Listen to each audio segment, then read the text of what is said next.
कुछ और टर्म्स लिखवाते हैं, लिखना है, याद करना है। ये सब टर्म उतना इंपॉर्टेंट नहीं है, लेकिन अकाउंट्स का जो बेसिक समझना है तो उसमें ये आपको बहुत हेल्प करेगा। लिखिए पहला, entity.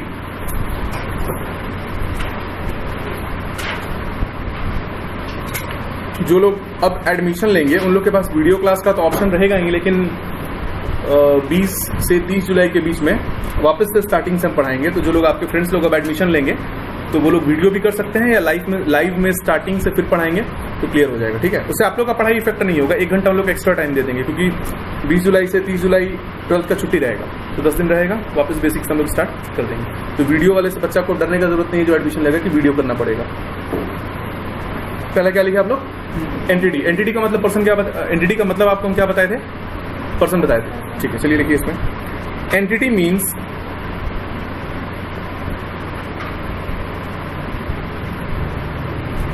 an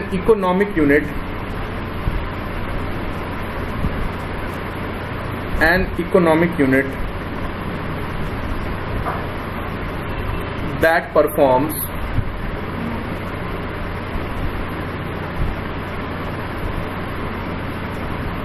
economic activities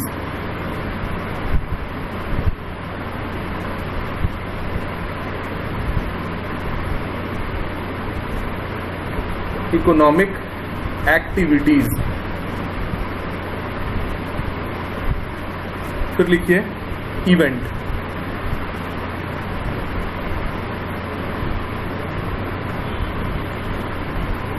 event is happening of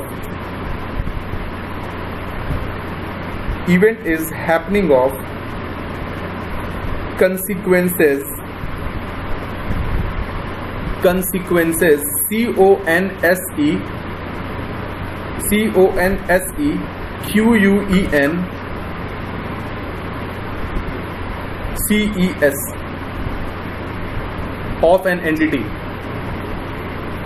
of an entity। फिर लिखिए अकाउंट।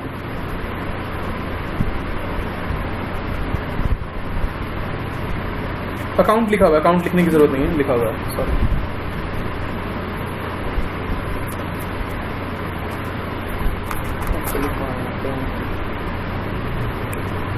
फिर लिखिए purchases.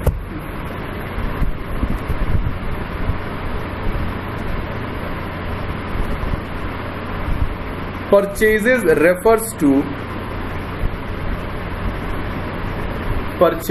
refers to total amount of goods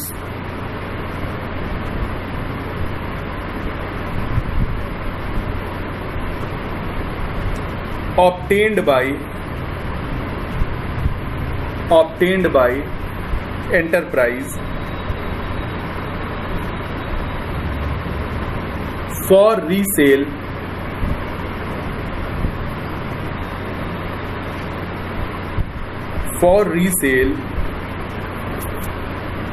or use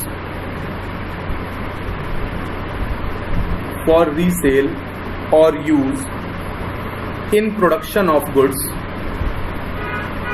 resale or use in production of goods, or rendering of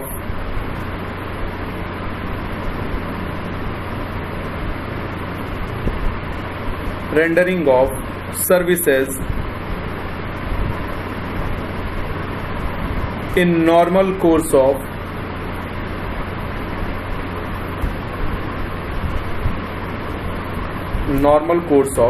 business।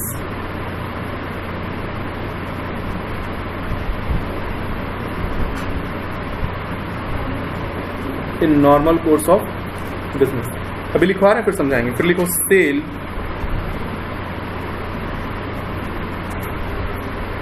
term sale refers to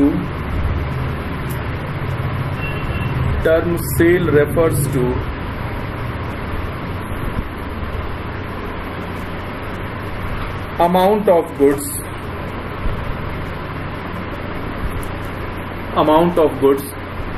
sold refers to amount of goods sold or services. Goods sold or services. Goods sold or services rendered. RENDERED.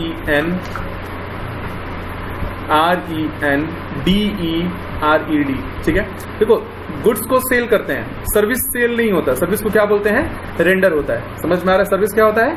Render. Service cell नहीं होता, services हम लोग देते हैं, सामान बेचते हैं।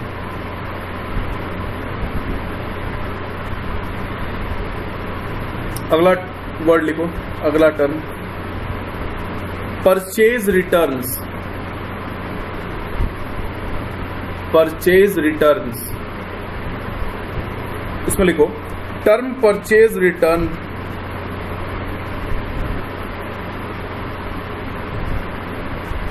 term purchase return refers to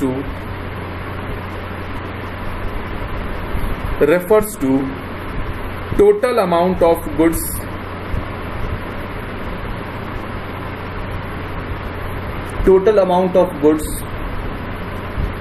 returned by an enterprise. Goods returned by enterprise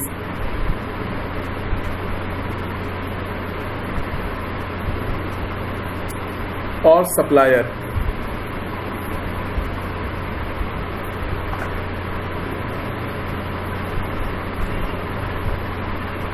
फिर लिखो cell return.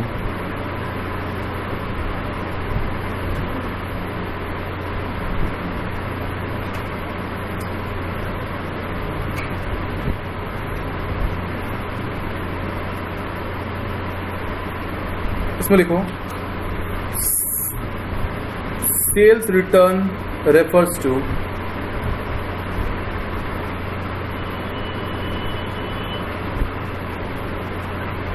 sales returns company refers to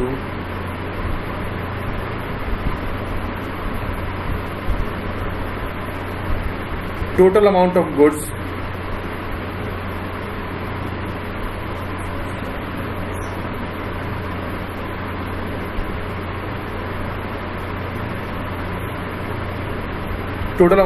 returned by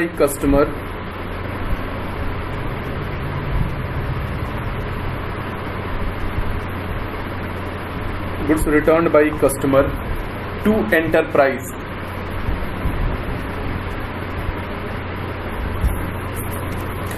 ठीक है, समझाना स्टार्ट करते हैं, ध्यान दीजिएगा आप लोग। सबसे पहला क्या ध्यान दीजिए, एंटिटी है। एंटिटी का मतलब एक इकोनॉमिक यूनिट हुआ, एक ऐसा यूनिट, एक ऐसा पैसा रुपया से संबंधित यूनिट जो कि इकोनॉमिक एक्टिविटीज परफॉर्म करता है। मतलब कोई भी एक चीज जो रुपया से संबंधित ट्रांजैक्शंस करता है, वो क्या चीज हम लोग का एंटिटी है। तो एंटिटी जो कि बिजनेस में क्या होता है, बीएसटी का पार्ट है। बीएसटी और स्टैट्स आपका हम स्टार्ट करेंगे, बस थोड़ा हम वेट कर रहे हैं रिजल्ट का, उसमें हम लोग के पास बहुत टाइम है, तब तक हम लोग अकाउंट्स अपना अच्छे से आगे बढ़ा रहे हैं। आपको हम एक चीज बता रहे हैं, कॉन्सेप्ट है।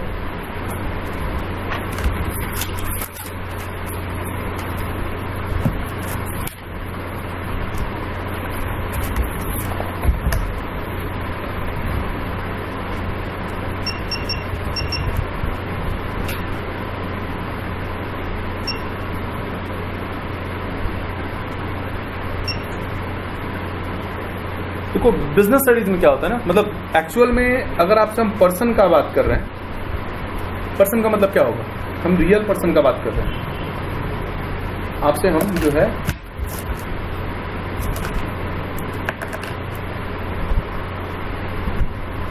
रियल पर्सन का बात कर रहे हैं। रियल पर्सन का मतलब क्या होगा, जिंदा इंसान का बात कर रहे हैं। ऐसा इंसान जो कि जिंदा है, लिविंग बीइंग का हम बात कर रहे हैं। चलो ज्यादा अच्छा वर्ड मिल गया, हम लिविंग बीइंग का बात कर रहे हैं।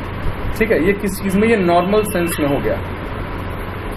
लेकिन अगर आप बिजनेस में आइएगा, आप बिजनेस में पर्सन बोल रहे हैं, दो होता है, एक होता है नेचुरल, एक होता है आर्टिफिशियल। बिजनेस में पर्सन कितने तरीके का, दो तरीके का। कौन कौन सा, नेचुरल और आर्टिफिशियल। नेचुरल पर्सन का मतलब हो गया ह्यूमन, आर्टिफिशियल पर्सन का मतलब क्या हो गया, created by law, created by मैंने ये एक ऐसा इंसान है जिसको कौन बनाया है? कानून बनाया है। समझ में आ रहा है? और ये जो है all rights of natural person, natural person का सारा राइट है इसके पास, एक्सेप्ट, सिवाय फंडामेंटल राइट। जैसे आपका है ना right to freedom, right to vote, right to speech, सब चीज है ना, इसका बस वही सब नहीं है, बाकी सारा राइट है। आप कॉन्ट्रैक्ट कर सकते हैं, मतलब आप अपने नाम पे जमीन खरीद सकते हैं कि नहीं खरीद सकते हैं? ये भी खरीद सकता है। आप वोट दे सकते हैं, ये वोट दे सकता है? नहीं, इसके पास वो सब राइट नहीं है। बात समझ में आ रहा है? आप शादी कर सकते हैं, ये शादी नहीं कर सकते, इसके यहाँ वो सब राइट नहीं है। बात समझ में आ रहा है? तो ये बहुत इंपॉर्टेंट कॉन्सेप्ट है। बिजनेस में पर्सन कितने तरीके के? कौन कौन सा? नेचुरल पर्सन मतलब, आर्टिफिशियल पर्सन मतलब। अब इसके ऊपर कोई भी बहस कभी भी होगा स्कूल में या कहीं पे, आप ध्यान नहीं देंगे, आपको गलत बताया जा रहा है। अगर इसके अलावा कोई भी चीज बताया जा रहा है तो आपको गलत बताया जा रहा है। समझ में आ रहा है? जो बात हम समझा दिए वो लास्ट है, उसके बाद आपको किसी टीचर का बात सुनने की जरूरत नहीं है। ऐसा तो मौका आएगा ही नहीं कि गलत पढ़ाया जा रहा है, लेकिन फिर भी कहीं कहीं चांसेस है, हमको पता है कि ऐसा होगा। आर्टिफिशियल पर्सन मतलब बताइए क्या होगा? Created by law. इस पर्सन को ये हुई मतलब ये ह्यूमन हुआ, इसको जो है भगवान जान देता है। समझ में आ रहा है? इसको जो लाइफ कौन देता है? गॉड। और इसका लाइफ लेता भी कौन है? गॉड। इसको बनाता कौन है? लॉ। इसको खत्म भी कौन करेगा? बात समझ में आ रहा है? कहने का मतलब है ये बना, ह्यूमन बन गया, 70 साल, 80 साल, 90 साल, 100 साल में निश्चित है कि ये मर जाएगा। इसके बारे में बीएसटी में बहुत डिटेल में हम लोग पढ़ेंगे, आप चिंता ना करें। बट अभी के लिए आपको जानना है आर्टिफिशियल पर्सन की लाइफ कितनी होती है। नेचुरल पर्सन की एवरेज लाइफ 65 या 70 साल है, 65 या 70 ईयर्स है। आर्टिफिशियल पर्सन की लाइफ कितनी होती है? फिक्स नहीं है। कानून बनाया है, कानून ही उसको मारेगा। बात समझ में आ रहा है? अगर वो लॉ से क्रिएट हुआ है और 200 साल, 300 साल, 400 साल तक भी वो रह गया, लॉ उसको, अच्छा ये मरता है तो क्या बोलते हैं? डाइज। ये जो होता है इसको बोलते हैं लिक्विडेट।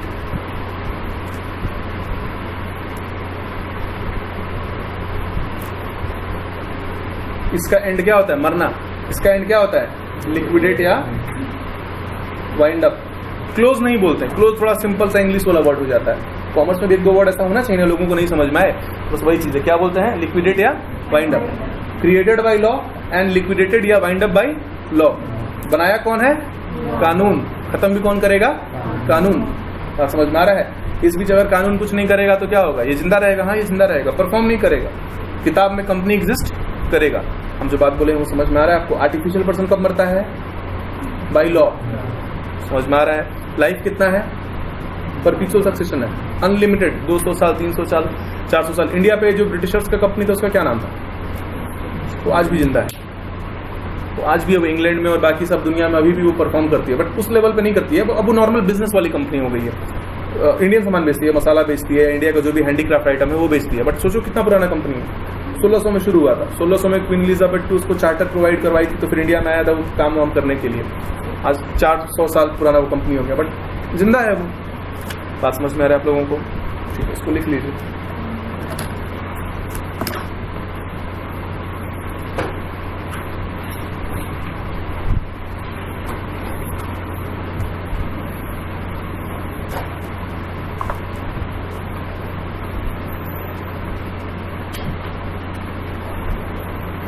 तुम लोग को स्कूल में क्या पढ़ाया गया? नहीं गए?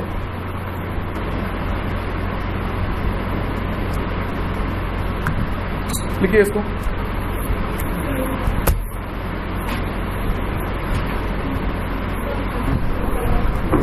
और चलिए आपको बहुत इंपॉर्टेंट चीज पढ़ा रहे हैं, ध्यान दीजिएगा।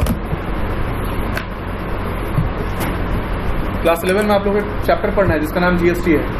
इसके बारे में डिटेल में पढ़ना है। जीएसटी का नाम है गुड्स एंड सर्विसेज टैक्स। ठीक है, ये बाद में पढ़ना, पहले जर्नल सीख लेंगे उसके बाद इस पे जाना। अभी इसमें समय है, लेकिन आपको टैक्स का मतलब तो मालूम होना चाहिए कि टैक्स का क्या मतलब है। टैक्स का मतलब हुआ डायरेक्ट। देखो टैक्स इंडिया में दो तरीके का है, दुनिया में, इंडिया नहीं, इंडिया में, इंडिया के बाहर भी, पूरे दुनिया में। टैक्स दो तरीके का है, कौन कौन सा? डायरेक्ट टैक्स और इनडायरेक्ट टैक्स, दो है, डायरेक्ट और इनडायरेक्ट। आपको डायरेक्ट टैक्स और तुम लिखना बंद करो, तुम्हारा ध्यान लिखने पे रहता है, बाद में समझने में दिक्कत होगा, सबसे ज्यादा प्रॉब्लम फिर आप ही को होगा। समझ लीजिए, लिखने का समय देते हैं ना, समझिए पहले। टैक्स कितने तरीके का? दो, कौन कौन सा? अच्छा, टैक्स का दूसरा नाम ड्यूटी भी होता है। घर में तुम्हारे ड्यूटी लगा दिया गया कि रोज रात में गेट तुमको बंद करना है, तुम्हारे पास बहाना है कि नहीं हम नहीं बंद करेंगे, ड्यूटी लग गया, मतलब वो काम आपको करना ही करना है। तो टैक्स का दूसरा नाम ड्यूटी इसलिए है कि जो टैक्स देने के लिए एलिजिबल है उसको टैक्स का पेमेंट करना ही करना है। टैक्स का पेमेंट नहीं करेगा उसको पनिशमेंट मिलेगा, जेल होगा, उस पर फाइन लगेगा। समझ में आ रहा है? इसलिए टैक्स का दूसरा नाम क्या चीज है? ड्यूटी, मतलब पेमेंट करना कंपलसरी है। टैक्स दो तरीके का, कौन कौन सा? डायरेक्ट और इनडायरेक्ट टैक्स। देखिए, डायरेक्ट टैक्स वो टैक्स होता है जिसको आप गवर्नमेंट को खुद से पे करते हैं, माने तुम सीधा सीधा जाओगे सरकार के अकाउंट में टैक्स पे कर दोगे डायरेक्टली, वो क्या हो जाएगा? इनडायरेक्ट टैक्स हो जाएगा। बात समझ, सॉरी, डायरेक्ट टैक्स हो जाएगा, मिस्टेक हो गया। जो टैक्स तुम गवर्नमेंट को डायरेक्टली पे करोगे वो क्या हो जाएगा? डायरेक्ट टैक्स हो जाएगा। मतलब the tax which is paid directly by the residents of a country to government is direct tax. या जिस टैक्स का इंसिडेंस सीधा सीधा जो है जनरल पब्लिक पे पड़ रहा है वो क्या चीज है? डायरेक्ट टैक्स है। इनडायरेक्ट टैक्स क्या है? ये टैक्स आप ही पे कर रहे हैं लेकिन आप सीधा सरकार के अकाउंट में नहीं डाल रहे हैं। बात समझ में आ रहा है? टैक्स का पैसा आप दे रहे हैं, पेमेंट कोई और कर रहा है। टैक्स का पैसा आप दे रहे हैं, पेमेंट कोई और कर रहा है। जैसे आप बाहर में जाइएगा, यहाँ पे जो रेस्टोरेंट सब है, होटल जिसको बोलते हैं, रेस्टोरेंट बोलते हैं, उसको रेस्टोरेंट प्रोनाउंशिएट करते हैं हम लोग। रेस्टोरेंट में आप जाएंगे तो यहाँ पे अलग से टैक्स नहीं लिया जाता है, लेकिन कोई कोई हो सकता है ले, कोई कोई नहीं ले। बट होता क्या है कि आप देखिएगा उस पर, अगर आप 100 रुपये का खाना खा रहे हैं, 5% अभी खाने पीने पे 5% टैक्स है। 100 रुपये का 5% क्या होगा? 5 रुपया। तुम मेन्यू देख के 100 रुपये का खाना मंगाए हो, पेमेंट कितना कर रहा है? पड़ रहा है 105, ठीक है। 5 रुपये क्या चीज़ है? उसमें टैक्स है। टैक्स का पैसा तुम सरकार को दे रहे हो या सामने वाले आदमी को दे रहे हो? अब वो सामने वाला आदमी पैसा इकट्ठा करके सरकार को देगा। समझ में आ रहा है? टैक्स का पैसा किसके पॉकेट से जा रहा है? तुम्हारे पॉकेट से जा रहा है। पेमेंट कौन कर रहा है? सामने वाला कर रहा है, जो रेस्टोरेंट का ओनर है वो कर रहा है। बात समझ में आ रहा है? तो ये क्या चीज़ है? Indirect tax. मतलब आप डायरेक्टली सरकार को पे नहीं कर रहे हैं, आप किसी और को दे रहे हैं, कोई और सरकार को पे कर रहा है। तो वो कौन सा टैक्स हो गया? Indirect tax. देखिए, डायरेक्ट टैक्स में आप एक याद रखिएगा, इनकम टैक्स। डायरेक्ट टैक्स एक ही है, कौन सा? Income tax. इनडायरेक्ट टैक्स एक है, कौन सा? पहले बहुत सारा था, वैट था, सेल्स टैक्स था, कस्टम ड्यूटी था, अभी भी कस्टम है, लेकिन पहले बहुत सारा था। वैट था, सेल टैक्स था, अब इन सबको कंबाइन करके क्या बना दिया गया है? सर्विस टैक्स भी था, अब इन सबको कंबाइन करके क्या बना दिया गया है? GST, goods and services tax. बात समझ में आ रहा है? टैक्स कितने तरीके का? कौन सा? जो टैक्स आप खुद से सीधा सरकार को पे करेंगे वो कौन सा टैक्स? Direct tax. और जो इनडायरेक्टली पे होगा वो, देखो इसमें जो है टैक्स का इंसिडेंस एक आदमी पे रहेगा, पेमेंट भी वही आदमी करेगा। इंसिडेंस मतलब जिसको टैक्स देना है, टैक्स आपको देना है तो पेमेंट कौन करेगा? आप ही करेंगे। इसमें टैक्स का इंसिडेंस किसी और आदमी पे पड़ेगा, पेमेंट कोई और आदमी करेगा। समझ में आ रहा है कि नहीं आ रहा है? मैंने टैक्स तुमको देना है तो तुमसे पैसा लेके सरकार को हम दे देंगे। ये कौन सा टैक्स हो जाएगा? Indirect tax. और जिसमें तुम ही को देना है और तुम ही दे रहे हो वो क्या हो जाएगा? डायरेक्ट टैक्स, मतलब इनकम टैक्स। क्लियर है? इसको लिखिए ऐसे सीधे। सेल टैक्स में तो डायरेक्ट नहीं आएगा। नहीं, सेल टैक्स खत्म हो गया। कुछ स्टेट्स में है वो, उसमें दम दिलासा नहीं है, GST नहीं आ गया, कहीं पे तुमको सेल टैक्स नहीं मिलेगा। Sale tax indirect tax.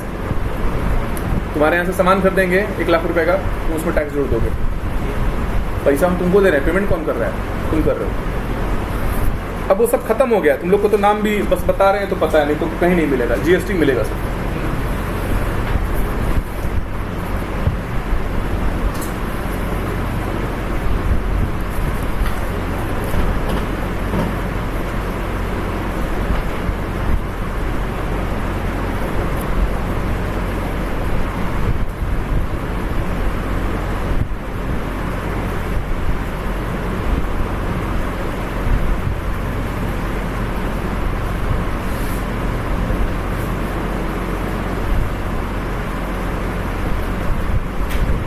लिए?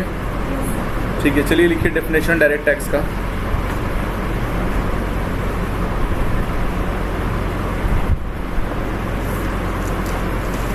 इसमें लिखो, those tax are paid and collected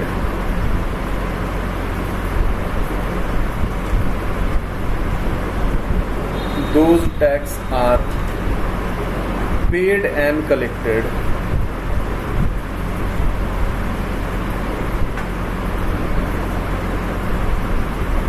by government directly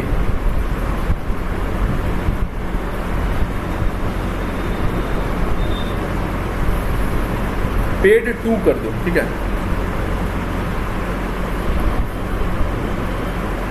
and collected by government directly from resident.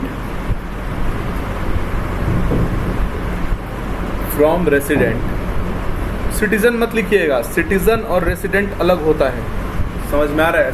Citizen और रेसिडेंट अलग होता है। सिटीजन का मतलब क्या हुआ और रेसिडेंट का मतलब क्या हुआ? सिटीजन का मतलब, एक लाइन का बात समझिए, आपके पास जिस देश का पासपोर्ट है, आप जिस देश के नागरिक हैं, समझ में आ रहा है? तुम्हारे पास जिस देश का पासपोर्ट है, तुम उस देश के क्या रहोगे? सिटीजन रहोगे। और रेसिडेंट का मतलब तुम जिस देश में रहकर पैसा कमा रहे हो। तो इंडिया का आदमी वेस्ट में भी जाके पैसा कमाता है, मतलब अमेरिका में, इंग्लैंड में, जर्मनी में, दुबई में, तो क्या वहाँ का वो सिटीजन हो गया? हाँ, क्या वो वहाँ का सिटीजन हो गया? वो वहाँ का रेसिडेंट है। वो जहाँ रहेगा, जहाँ कमाएगा, वहाँ टैक्स देना पड़ेगा। अब जैसे मान लो कि कुछ साल पहले, अब तो पता नहीं सरेंडर किया है कि नहीं, अक्षय कुमार तो इंडिया में रहता है, पैसा इंडिया से कमाता है, लेकिन उसका पासपोर्ट जो है कनाडा का था। अक्षय कुमार का पासपोर्ट किस कंट्री का है? कनाडा का है। सिटीजन वो कहाँ का है?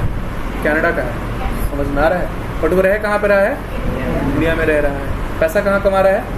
इंडिया में कमा रहा है। टैक्स कहाँ पे कर रहा है? इंडिया में पे करेगा। समझ में आ रहा है? सेम चीज़ का राहुल गांधी पे भी केस चल रहा है कि उसके पास इंडिया का भी पासपोर्ट है और इंग्लैंड का भी पासपोर्ट है। इसी चीज़ का केस चल रहा है उस पर। और रूल इंडिया का ये है कि आप ड्यूअल सिटीजनशिप नहीं ले सकते। तुम्हारे पास अगर इंडिया का पासपोर्ट है, तुम कहीं और का पासपोर्ट नहीं ले सकते हो। मतलब तुम इंडिया के तो नागरिक हो ही, कहीं और के नागरिक नहीं हो सकते हो। नागरिक का मतलब समझ में आ रहा है ना? और सिटीजन का मतलब भी, मतलब रेसिडेंट का मतलब भी समझ में आ रहा है। तो अगर आपके पास किसी और कंट्री का पासपोर्ट है, आप इंडिया में आइए, रहिए, घूमिए, पैसा कमाइए, सब ठीक है, लेकिन आपको इंडिया का पासपोर्ट नहीं मिलेगा। किसी बात का उन पर केस चल रहा है। क्या होगा केस, क्या पता। ऑफ अ कंट्री लिख लिए, ठीक है। Example income tax.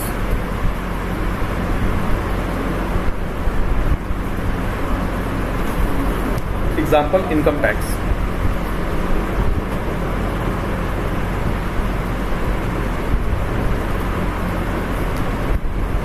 तो लिखिए indirect tax.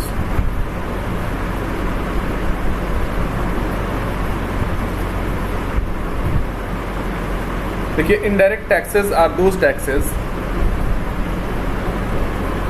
Indirect taxes are those taxes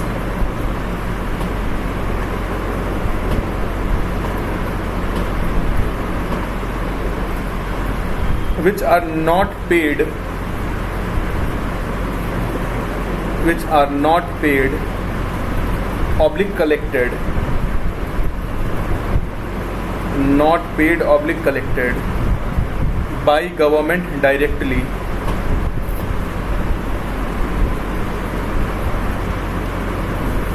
collected by government directly,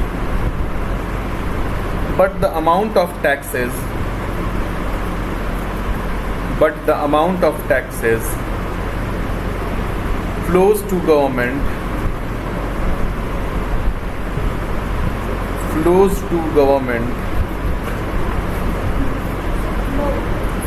FLOWS, flows का मतलब मिलना होता है, flows to government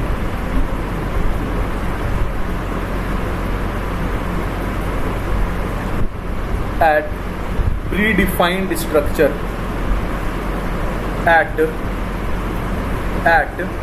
predefined, spelling लिख दे रहे, नहीं आ रहा है तो predefined structure,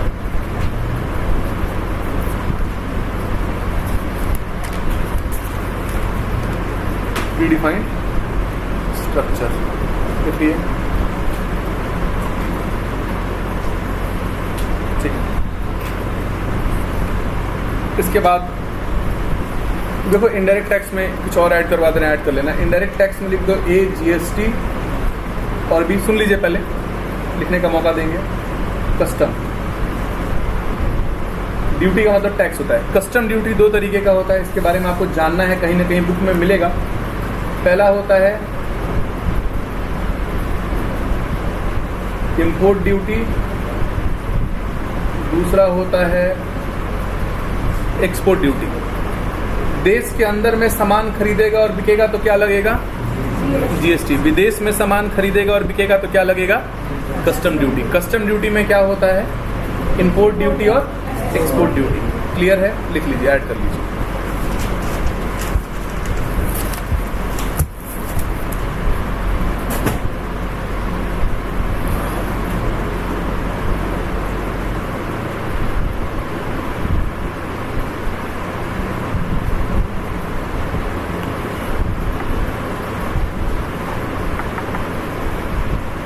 अब तो बोर्ड पे ठीक दिख रहा है, उस दिन जैसा दिक्कत तो नहीं हो रहा है प्रोजेक्टर का।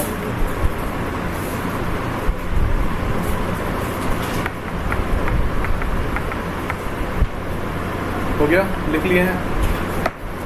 ठीक।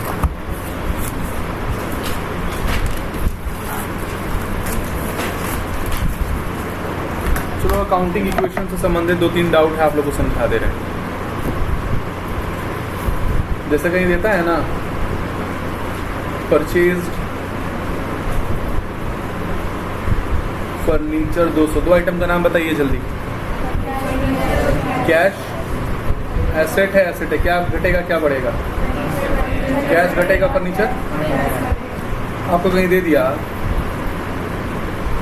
परचेज्ड शेयर या परचेज्ड दे दिया सिक्योरिटी, ये भी आपका एसेट है।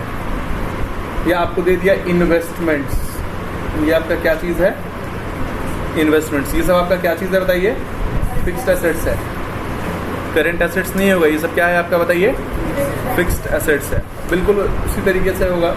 कैश हो जाएगा, या तो आप सिक्योरिटी भी लिख सकते हैं, समझ में आ रहा है, या आप शेयर भी लिख सकते हैं, या आप इन्वेस्टमेंट भी लिख सकते हैं। जो नाम दिया रहेगा आप उसको लिख लेंगे।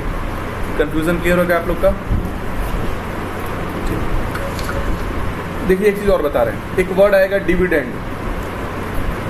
डिविडेंड रिसीव्ड, ये आपका इनकम है। आपका ये क्या होगा? इनकम। पेड दिया रहेगा तो क्या होगा? कोई भी चीज रिसीव होगा वो आपका इनकम है। पेड दिया रहेगा तो क्या होगा आपका? वो एक्सपेंस है। डिविडेंड का मतलब क्या होता है? डिविडेंड कुछ नहीं है, प्रॉफिट है। इसके बारे में डिटेल में ये BST का पार्ट है, वहां पे डिस्कस करेंगे। डिविडेंड क्या चीज़ है बताइए? प्रॉफिट है। लिख लीजिए इस चीज़ को, लिख लो ताकि कंफ्यूजन ना हो। इसे बता दिए हैं, दिमाग में बैठा रहेगा, बट फिर भी लिख लो। पहला तो कैश हो जाएगा, दूसरा फिर वो 33 1/3% वाला भी आपको समझा देंगे।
लिख लिए।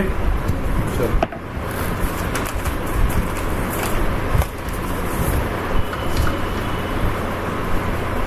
इसको जल्दी सॉल्व करना, ठीक है। अकाउंटिंग इक्वेशन बनाना है इसका।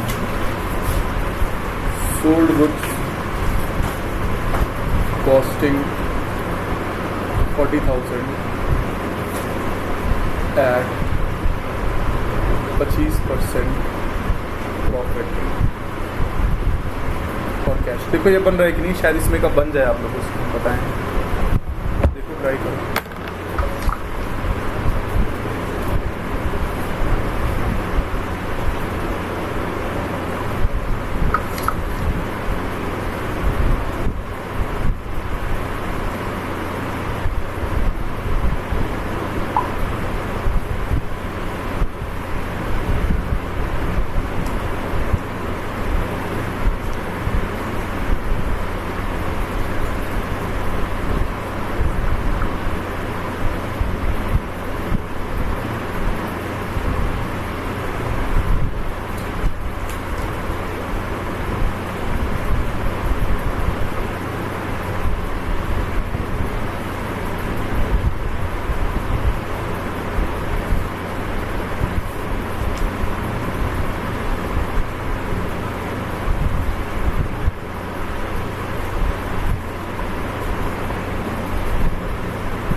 बनेगा।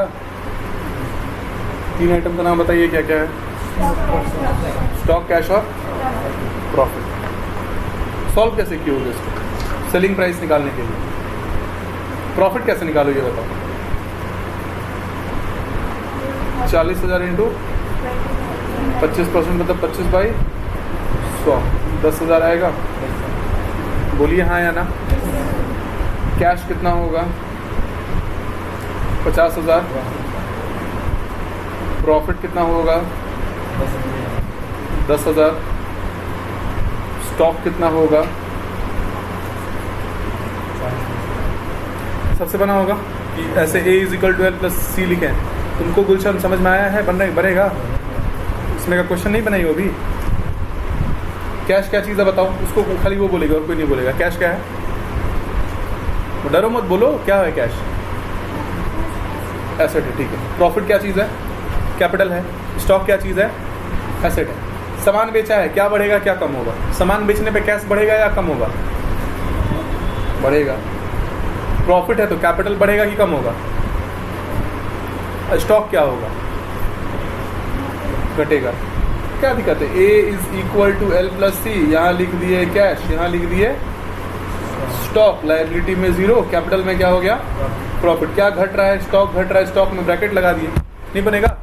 चलो इसको लिखो सब, ऐसे लिखो इसको।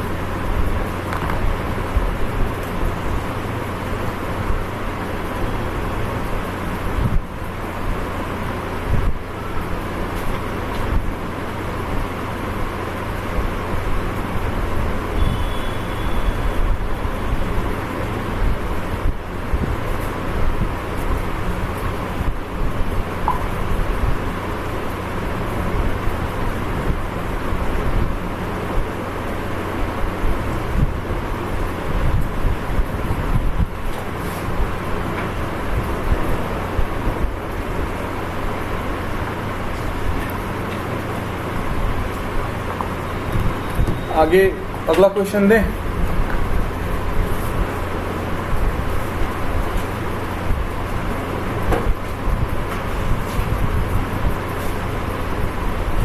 Goods costing 30,000 at 33 1/3% profit for cash.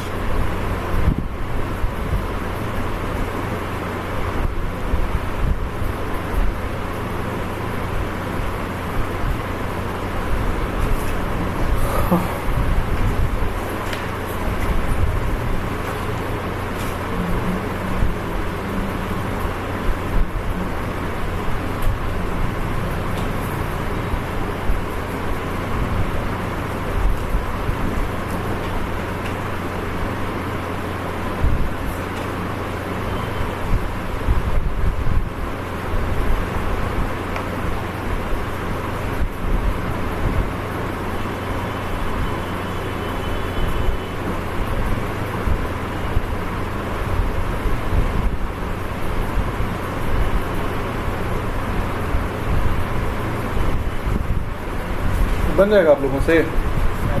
Mixed fraction में इसको किया है क्या? कितना आ रहा है? 100/3 आ रहा है।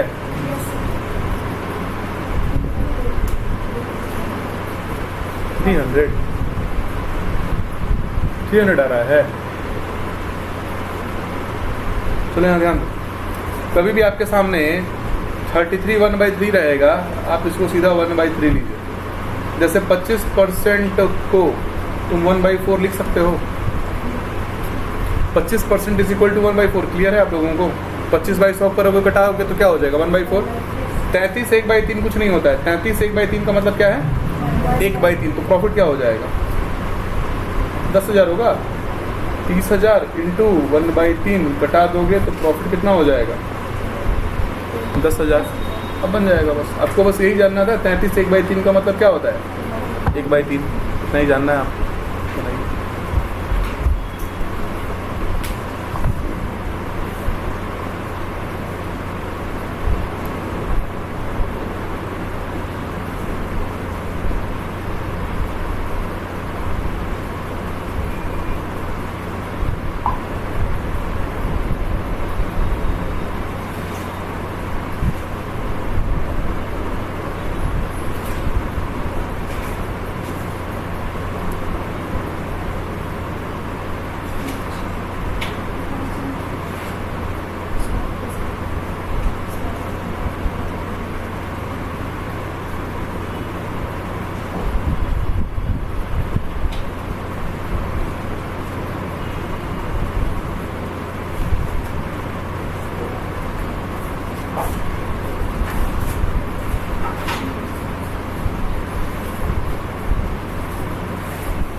ये हो गया आप लोगों का यहाँ तक।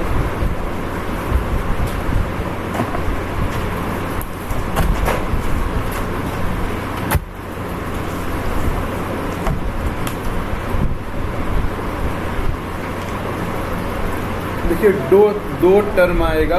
पहला आएगा सॉल्वेंट, ठीक है, या पहला लिखते हैं इनसॉल्वेंट, दूसरा होता है सॉल्वेंट। इनसॉल्वेंट का मतलब आदमी का दिवालिया निकल जाना, रोड पे आ जाना, उसके पास अब कुछ नहीं बचा है। तो लिखिए इनसॉल्वेंट का डेफिनेशन।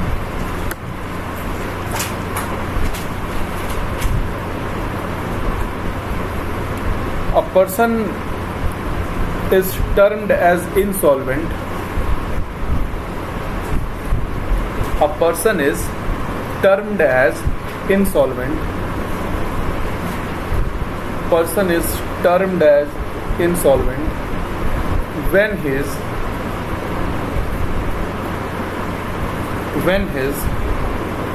private assets, या प्राइवेट एसेट्स का बात कर रहे हैं, मतलब दुकान का तो सब कुछ खत्म हो ही गया है, घर पे भी उसके पास कुछ नहीं है कि वो बेच सके, एकदम वो रोड पे आ गया है। When his private assets are not sufficient enough, private assets are not sufficient enough to pay his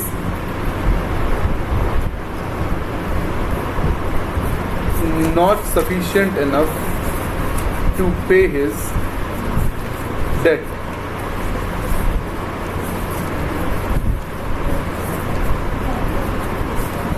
To pay his debt. लिख लिए? तब वो क्या होगा? इंसॉल्वेंट। इंसॉल्वेंट का मतलब क्या हुआ? रोड पे आ जाना, मतलब दुकान का तो सब कुछ गया ही, घर पे भी उसके पास कुछ नहीं है, उसका घर, टीवी, बर्तन जो था उसका सब कुछ बिक गया, अब उसके पास कुछ भी नहीं है, वो रोड पे आ गया है, तो वो क्या हो जाएगा? इंसॉल्वेंट। तो इंसॉल्वेंट जो है, आप अपने मुंह से कहिएगा कि तुम मान लो किसी से पैसा ले लिया, तो सामने वाला तुम्हारे पास आया कि मेरे को मेरा पैसा रिटर्न दो, तुम बोलोगे मेरे पास कुछ नहीं है, मेरे घर का थाली लोटा बर्तन सब बिक गया है, कुछ भी नहीं है। आपके कहने से आप इंसॉल्वेंट नहीं होंगे। इंसॉल्वेंट कौन डिक्लेयर करता है? कोर्ट डिक्लेयर करता है। कोर्ट जब बोल देगा कि तुम इंसॉल्वेंट हो गए हो, तुम इंसॉल्वेंट हो गए हो। मान लीजिए कि मेरा आप लोग के पास 2 करोड़ रुपया बाकी है, तुम्हारे पास पैसा लेने के लिए हम आए, तुम कहे कि इंसॉल्वेंट हो गए हो, हम मान जाएंगे तुम्हारे बात को? नहीं मानेंगे। हम कहेंगे नहीं, मेरे को मेरा पैसा चाहिए, तुम किडनी बेच के दो लेकिन मेरा पैसा दो। लेकिन तुम कोर्ट में गए, कोर्ट में अप्लाई किए इंसॉल्वेंसी के लिए, कोर्ट सारा पेपर मंगाया, कागजात मंगाया, कोर्ट डिक्लेयर कर दिया कि फलाना आदमी इंसॉल्वेंट हो गया है, तो उसके बाद मेरा 2 करोड़ रुपया क्या होगा? डूब जाएगा।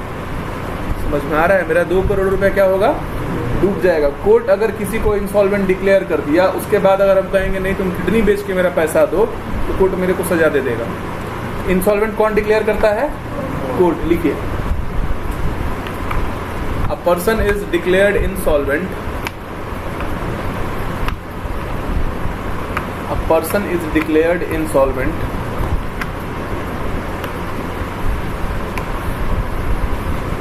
person is declared insolvent by court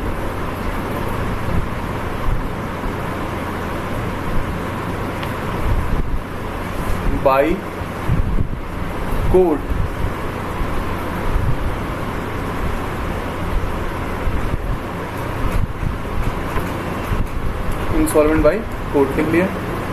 insolvent का मतलब उसके यहाँ पैसा नहीं है, सॉल्वेंट का मतलब क्या होगा? उसके यहाँ उतना पैसा है। अब आप लोग को कुछ क्वेश्चन पूछना है, कुछ डाउट है तो आप लोग पूछ सकते हैं। क्या बोलो? ट्रांजैक्शन पढ़ो।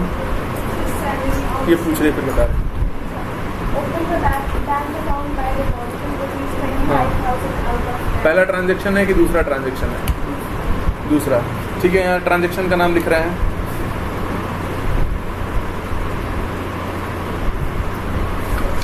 Opened bank account by depositing ₹100 ही मान लेते हैं। बैंक अकाउंट खोले हैं, 100 रुपये जमा किए हैं। यहाँ 2 आइटम होगा। पहला होगा बैंक अकाउंट खोले हैं तो बैंक अकाउंट हो गया। मेरे पास से क्या जा रहा है? कैश कम होगा, बैंक बढ़ेगा। बैंक क्या चीज़ है? ये भी क्या चीज़ है? क्वेश्चन अब बन जाएगा आपसे, हाँ या ना? लायबिलिटी में कुछ होगा, कैपिटल में कुछ होगा, एसेट में क्या होगा? बैंक और कैश दोनों होगा, एगो घटेगा एगो बढ़ेगा। तुम्हारा क्या ट्रांजैक्शन है? बोलो। एक्सपेंसेस आउटस्टैंडिंग का बताए हैं, सैलरी आउटस्टैंडिंग, बस। अमाउंट, पैसा अमाउंट कितना लिखा हुआ है? 2000। ठीक है, सैलरी आउटस्टैंडिंग 2000। आसान सा चीज़ है, कभी भी बताएं आउटस्टैंडिंग यहाँ दे रखा है, ड्यू लिखा रहेगा, तो पहला तो हो जाएगा सैलरी जो कि आपका एक्सपेंस है। दूसरा हो जाएगा आउटस्टैंडिंग सैलरी जो कि आपका लायबिलिटी है। ये घटेगा और ये बढ़ेगा। खत्म हो गया। और कोई डाउट आप लोगों का? समझ में आया है? ये थोड़ा प्रैक्टिस करोगे तो क्लियर होगा इसमें। आउटस्टैंडिंग मतलब लायबिलिटी हो गया। क्लियर है? कुछ और पूछना है? चलिए कॉपी कीजिए इसको। हाँ, अक्योर्ड नहीं है, अक्रूड है।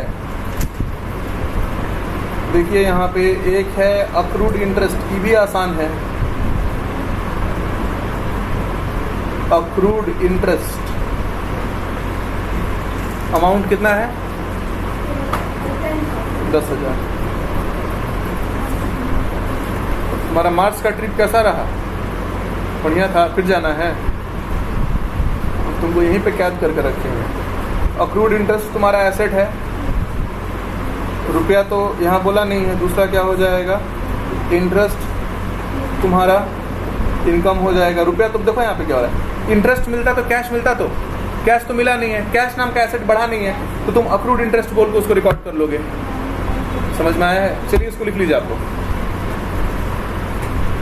इसको लिख लीजिए। नाम आज से अकाउंट्स में नया चैप्टर स्टार्ट होगा। अब अगर एब्सेंट करोगे, अब तुम एब्सेंट किए, अब तुम बोल ही देना कि सर हमको टोके थे इसीलिए फिर दिक्कत हो गया। एकदम तुमको एकदम मंत्र मार रहे हैं तुम्हारे। अगर अब एब्सेंट किए, छुट्टी हो गया, तुमको कभी कभी क्लास हो जा रहा है, छुट्टी नहीं हो रहा है तुम्हारा, कभी कभी क्लास हो जा रहा है।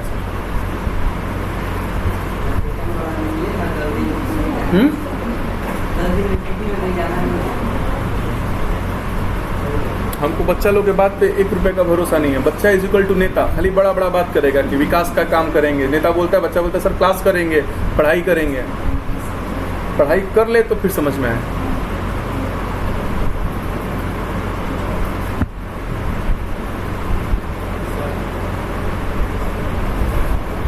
और लोगों को लिखने दो।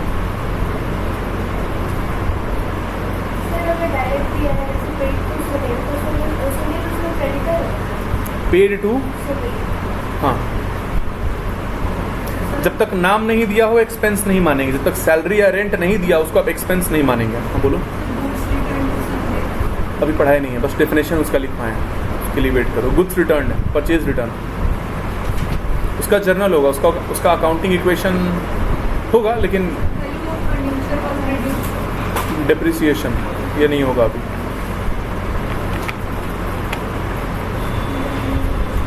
अकाउंटिंग इक्वेशन का ट्रांजैक्शन है या जर्नल एंट्री का? अकाउंटिंग इक्वेशन का अभी नहीं होगा।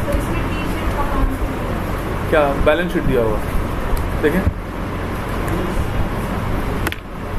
कौन सा क्वेश्चन है?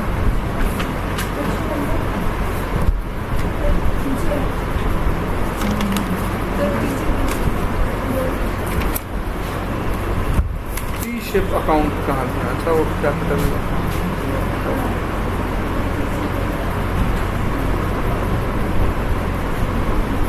बताइए। किताब वाला पागल हो गया है।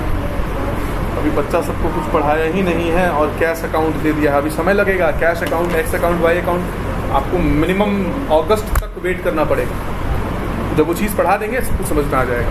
अभी जितना पढ़ाएं उसी चीज़ को फॉलो करो। ट्रांजैक्शन का अकाउंटिंग इक्वेशन, उससे आगे कुछ नहीं बनाना। यहाँ तक हो गया तो आप लोग का क्लास खत्म।